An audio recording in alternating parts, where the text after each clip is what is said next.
চলতি বছরের ফেব্রুয়ারিতে ইরানে যৌথ হামলা চালিয়ে ইসরায়েলের প্রতি দৃঢ় সমর্থনের প্রমাণ দিয়েছিলেন মার্কিন প্রেসিডেন্ট ডোনাল্ড ট্রাম্প। তবে কয়েক মাসের ব্যবধানে পাল্টেছে সম্পর্কের সমীকরণ।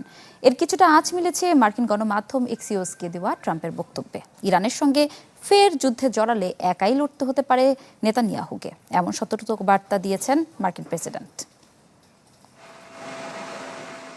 যার প্ররোচনায় যুদ্ধে জড়িয়েছিলেন সেই ব্যক্তিই এখন সবচেয়ে বড় গলার কাটা হয়ে দাঁড়িয়েছে ডোনাল্ড ট্রাম্পের। ব্যক্তিটি আর কেউ নন, যুদ্ধ আর ধ্বংসের কারবারি বেনিয়ামিন নেতানিয়াহু। ট্রাম্প নেতানিয়াহুর সম্পর্ক এই মুহূর্তে বিশ্বের অন্যতম আলোচিত বিষয়। ইসরায়েলের প্রধানমন্ত্রীকে নতুন করে যুদ্ধে জড়ানো নিয়ে দিয়েছেন সতর্কবার্তা। মার্কিন গণমাধ্যম অ্যাক্সিওসকে দেয়া সাক্ষাৎকারে ট্রাম্প জানান, ইরানের সাথে ফের সংঘাতে জড়ালে একাই লড়তে হতে পারে ইসরায়েলকে। যুক্তরাষ্ট্র পাশে নাও থাকতে পারে, খুব শিগগির একা হয়ে পড়তে পারেন নেতানিয়াহু। ইনস্টিটিউট ফর পলিসি স্টাডিজের ফেলো ফিলিস বেনিসের মতে, ট্রাম্পের এই সতর্কবার্তা আরও বেশি গুরুত্ব পেত যদি যুক্তরাষ্ট্রের তরফ থেকে বাস্তব ও দৃশ্যমান পদক্ষেপ দেখা যেত। এতদিন ওয়াশিংটন যেভাবে তেল আবিবকে সামরিক কূটনৈতিক সমর্থন দিয়ে এসেছে, নগদ নিয়ে এলো হার না মানা হার অফার। সর্বনিম্ন 10,000 টাকা রেমিটেন্স নগদে পাঠালে থাকছে স্বর্ণের হার জেতার সুযোগ। এতে ট্রাম্পের বিশ্বাসযোগ্যতা হয়ে গেছে নড়বড়ে।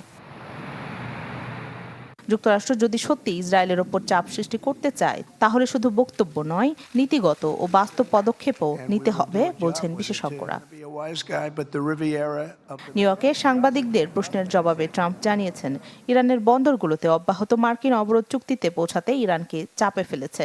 কার্যকর চুক্তির কাছাকাছি পৌঁছানোর দাবিও করেন ট্রাম্প। এদিকে বারবার ট্রাম্প সতর্ক করার পরও ইরানে নতুন করে হামলা চালিয়ে ইসরায়েল যুক্তরাষ্ট্রকে দিয়েছে একটি বার্তা।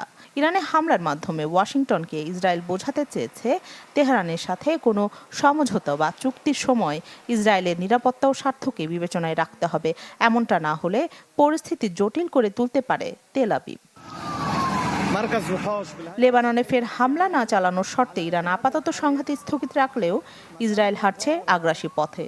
ট্রাম্পের সংযত থাকার উপদেশকে পাশ কাটিয়ে দক্ষিণ লেবাননে নতুন করে হামলা চালিয়েছে ইসরায়েল। এতে প্রাণ গেছে অন্তত 8 জনের। বেশ কয়েকটি শহর থেকে বাসিন্দাদের সরে যাওয়ার নতুন নির্দেশ দিয়েছে আইডিএফ। রাখি জেসমিন, চ্যানেল 24।